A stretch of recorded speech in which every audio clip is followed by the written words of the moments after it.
Hi everyone, what's up? How's it going? Welcome back. Man, thank you so much. I think after every episode, the new episode starts and you again welcome me. So it's pretty. Yeah, bro. In these episodes we don't have anyone else. I have only you to welcome back. So, anyways, guys, welcome back to a brand new episode of the Ubrick Show, and we hope you guys have been enjoying the past episode. Especially this season 2 has a very strong spin towards education. We've been having all the topics towards education. So if you guys have been listening to us on the podcast, make sure you subscribe, leave us a rating, definitely. If it's on iTunes, if it's on Google Podcasts, Spotify, Stitcher, wherever you guys are listening to. And if you have any inputs, what you think, depending on where you are seeing us, if it's on YouTube, if it's on LinkedIn, Facebook, Instagram, let us know what you think. And if you have something important to say, like if you have an opinion, if you agree with us, if you disagree with us, we really want to know. Me and Monash, we really want to know. We want to be part of that discussion. So Monash, we have an interesting topic today. I think I don't want to say it's a sensitive topic, but it might be a topic that might pull a string. Many people might relate to it superbly fast. So what are we talking about today, Monash?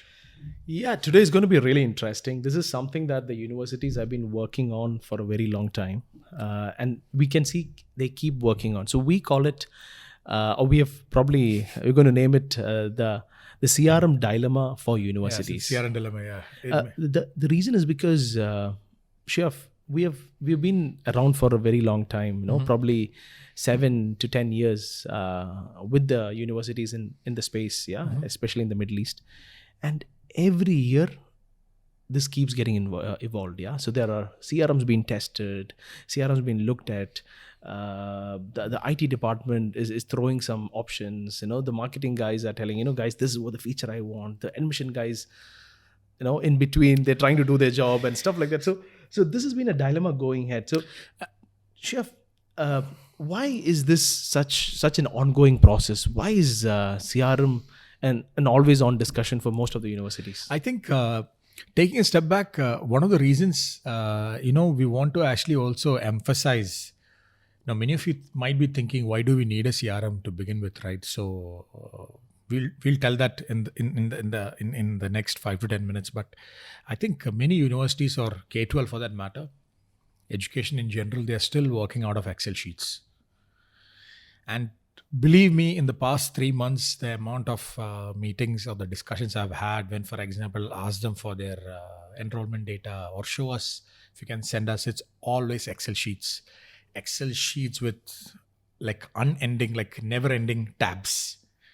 2019, 2020, and the data is just like all over the place. And if I ask them, okay, can we pull out an insight from this? Can we say, for example, if you're a school, okay, let's say, from which area did your students come from?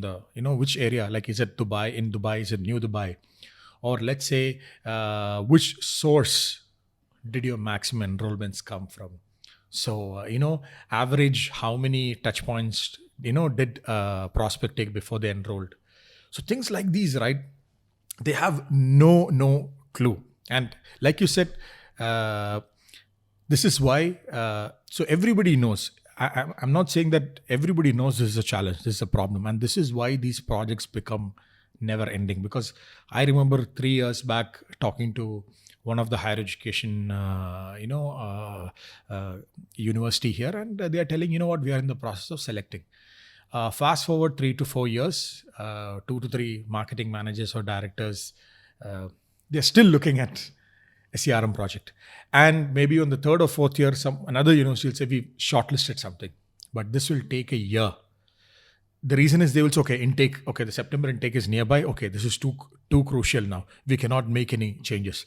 But the moment the September intake finishes, the next intake comes. So what happens is everybody's in this crazy circle. Now the question, what you ask is why these are never-ending projects is, I think we've discussed this exhaustively. We keep discussing, but we're going to mention it again in today's episode, is mainly if you have the platform in place or if you don't have, the number one problem is nothing is defined. enrollment cycle is not defined. I mean, everybody has it defined. One department has it somewhere, but there is no centralized place where everybody can look and see the whole journey. Mm-hmm. And Sheyaf, I think where it runs home for us is when we are looking at decision making, when we have to decide, okay, how much can we spend to acquire a student? Mm-hmm. These are very, very fundamental questions to ask to see, okay, are we spending more? Are we spending less? Should we increase our budget? Should we reduce our budget?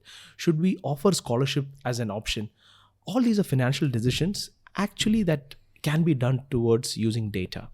And like you said, working with these 7-8 different tabs of Excel sheets and the X number of columns with that to derive insights from there, it's freaking impossible to do that. Yeah. So this comes to a reason, if you guys are listening to this and if you think that CRM is a solution, there are a couple of advantages if you have a CRM. And if you can note these things down, this is the reason why you should now think about this more strongly, fix a system, and probably use the process that we are going to tell towards the end of this show to get them implemented. So number one, if you have a good marketing, you mean the benefits? Yeah. The benefits, yeah. So the benefits of having a solid CRM that goes and talks to your marketing, your sales, your admissions, your student affairs put together. So the number one benefit is you will have a system that will allow you to attract your potential prospects much easier. Number two, you'll have a personalized experience that you can give students today. Yeah. So everybody, because of the explosion of how the social media is, everybody's looking at a personal experience, which means that if somebody has come to your website and they've interacted, they're expecting their things to be addressed very quickly. So having that personal experience is fundamental.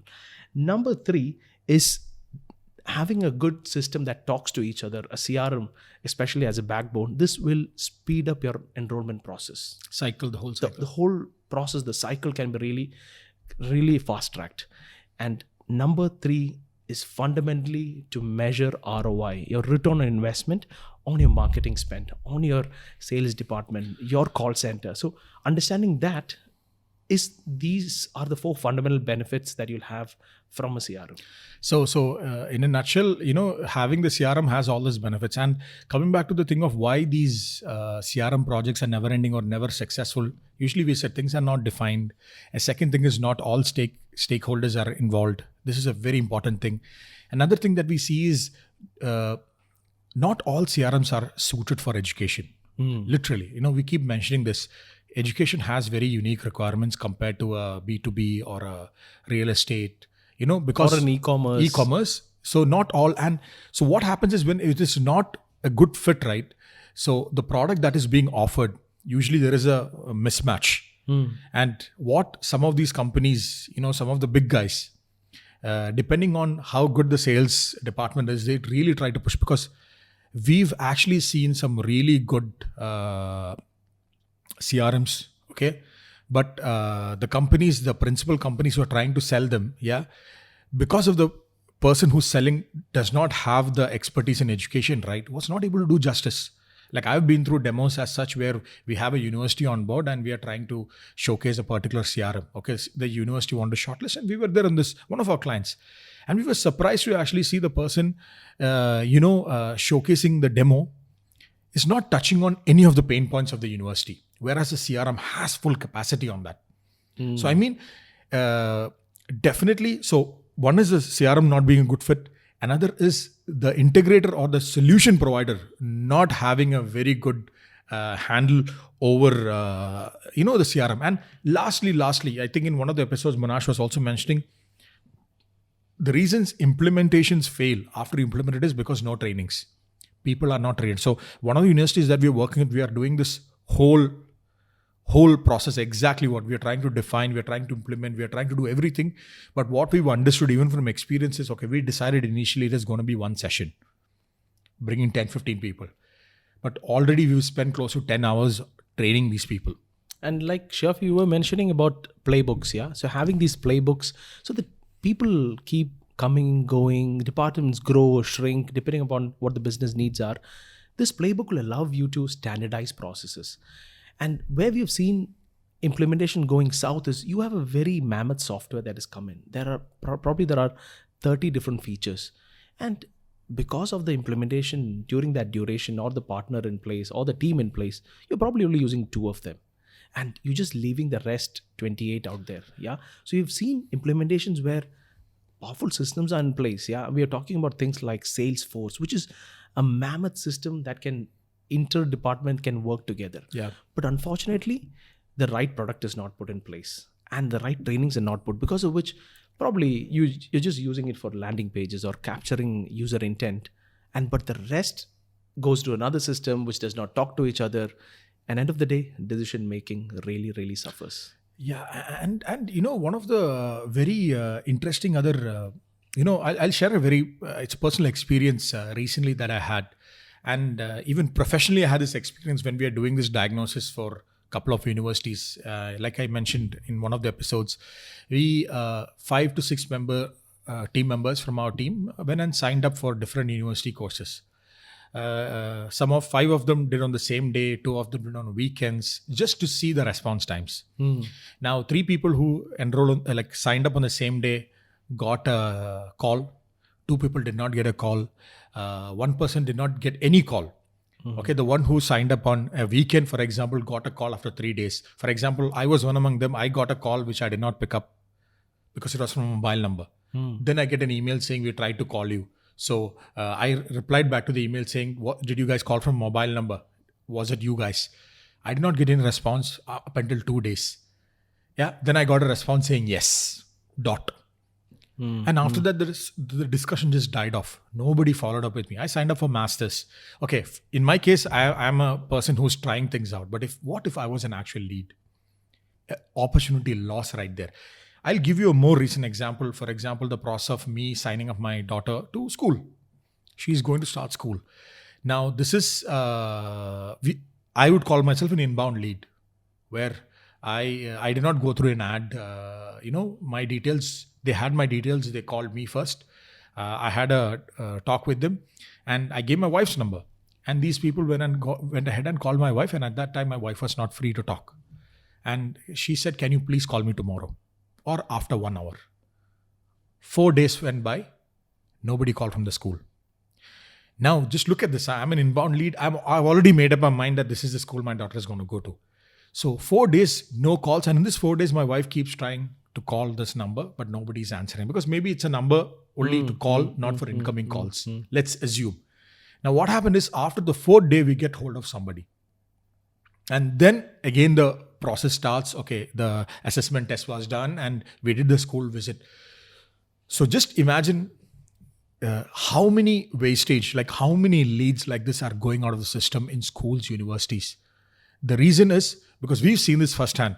When you implement a CRM, let's say we are implementing HubSpot. Currently, we are implementing HubSpot for a university. And one of the reasons one of the pain points we want to actually completely kill is this. The moment you have HubSpot sales, the CRM implemented, and the sales module, each and every sales agent or a customer service person, each call they make, for example, it is logged. Either, for example, the call is recorded or each communication is actually logged. The moment, if they were using a CRM system in place, and if my wife said call tomorrow, automatically they could have created a task saying, please remind to call tomorrow. And next day morning, the person is going and sitting, they will get a reminder, okay, call XYZ person, Sheyaf, to recheck.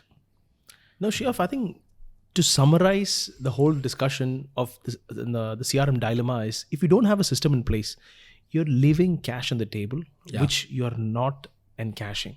All the efforts that you're putting in terms of building the brand, doing the marketing, putting the sales people in place, you're not enable them with enough resources so that they can do their job properly. So guys, for whoever you're watching, if this is the scenario, the next 5 steps, we're going to mention pure action points where you can take these steps, see at what stage you are and how much you've done, and actually get this implemented so that you don't miss the opportunity.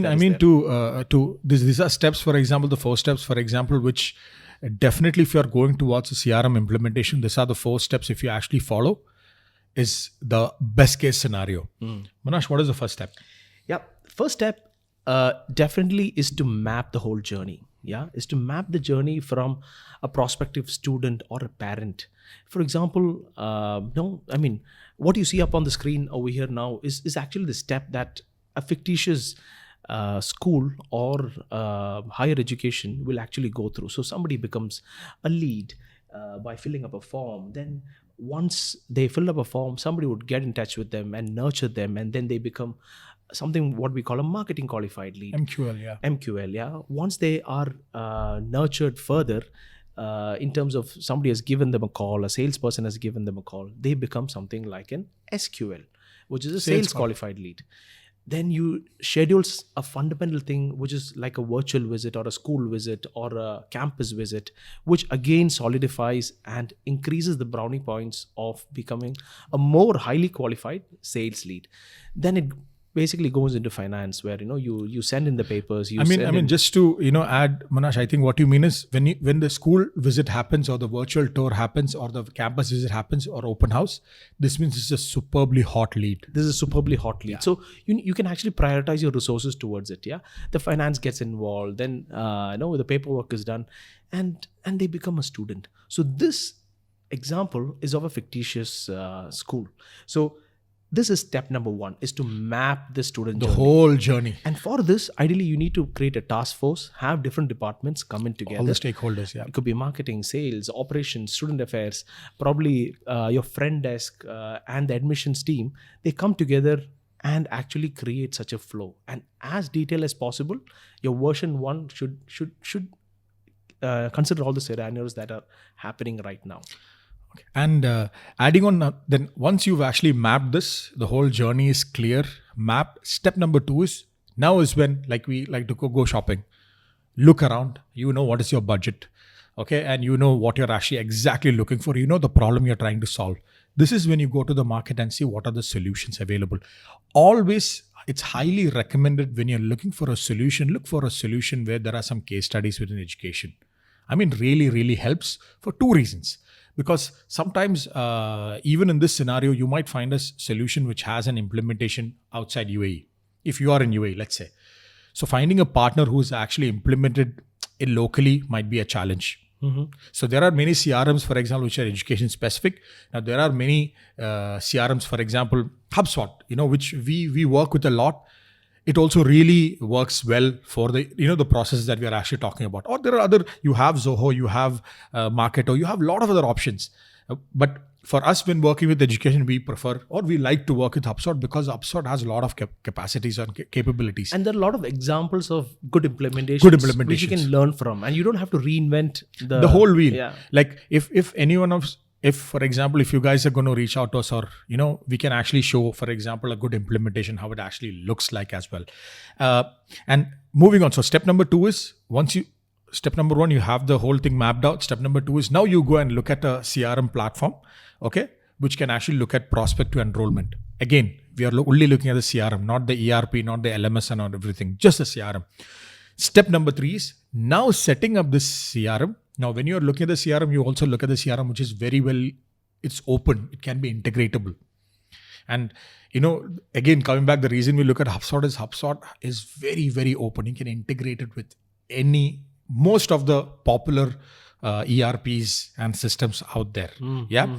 So because you have to set it up in a way that you can everything start talking to each other so that you can have the best kind of insights. Yeah. So Sheyaf, to actually look at one system that can be your sales and marketing, your LMS, your customer service for students or parents, that does not exist. Yeah. So you might have to have 1 or 2 elements, and you would have already trained your people in 1 or 2 softwares. Yeah. So when these can be integrated, and if it can be integrated, you have a green light, and you can then probably proceed to the implementation, and which goes into step number 4. And Sheyaf, I think you. Yeah. I mean, before going to step number 4, I just remembered a case study or a case actual implementation I saw.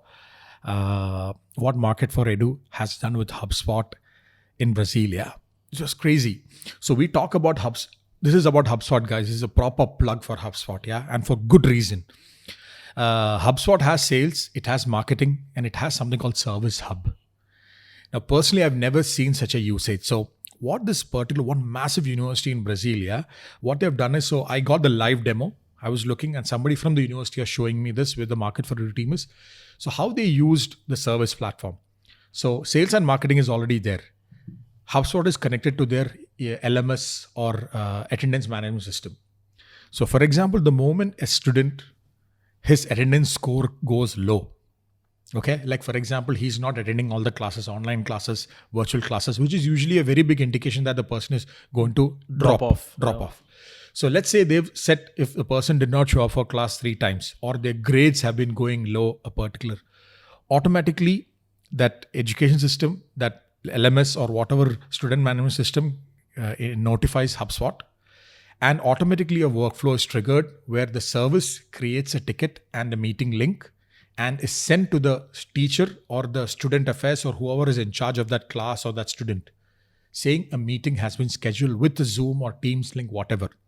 So the student gets a notification saying a meeting, like a meeting has been scheduled, so and so person wants to talk to you, and the person who's in charge gets a notification saying so and so person has attendance has been going low, his grades has been going low, please have a talk. Wow. I mean, this is like a dream scenario where, you're actually saving a lot of revenue. Yeah. So you've increased your retention and the drop-offs are less. So Sheyaf, I think this is an amazing example, probably a very advanced one. No, honestly saying, no, I don't think so, because this is, it makes us look very advanced, but most of the universities have very good learning and student management systems in place already. Mm-hmm.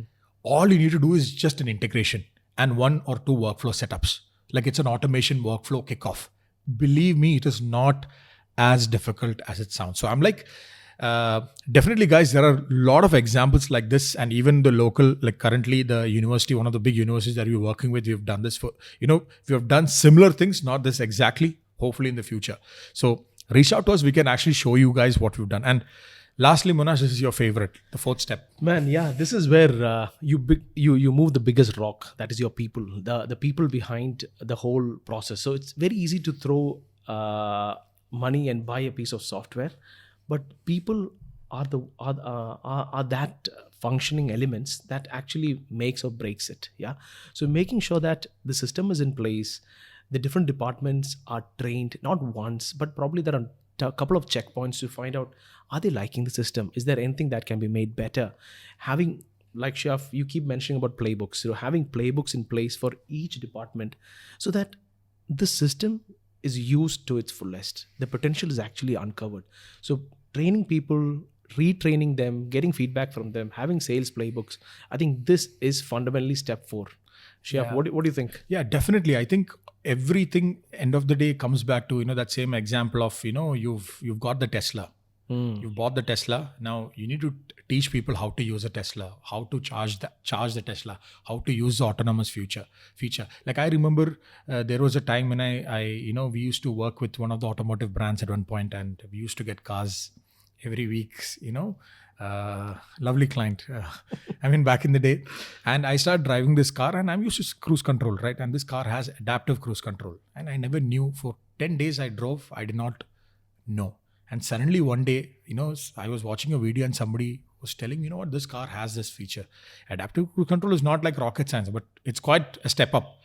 So if you don't train your people how to use this, it's better not to have an implementation. So it's like the first thing you need to, when you're planning itself, you need to think of a training plan as well. And definitely implementing a CRM, you're looking at timelines. It's not going to be a 1-month project.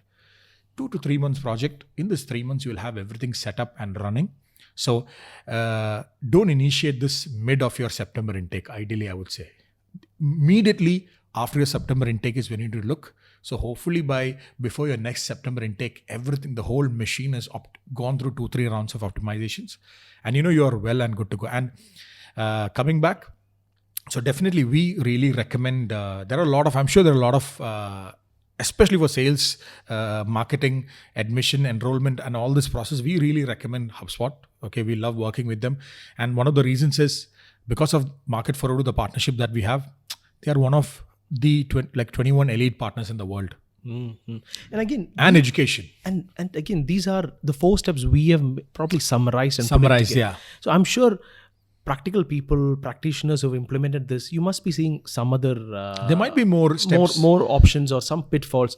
Again, this is where we would love to hear from you in terms of your comments, and tell us that, okay guys, I think these are a couple of things that we have seen working really well, or these things are something that you guys have overlooked, and we would love to learn, and probably even bring you as guests into the show and talk about this. So if you have a good experience, implementation experience, definitely, you're welcome to the show. We would love you to actually share this. And like we always say, if you agree with us, you disagree with us, let us know. We are completely open to feedback.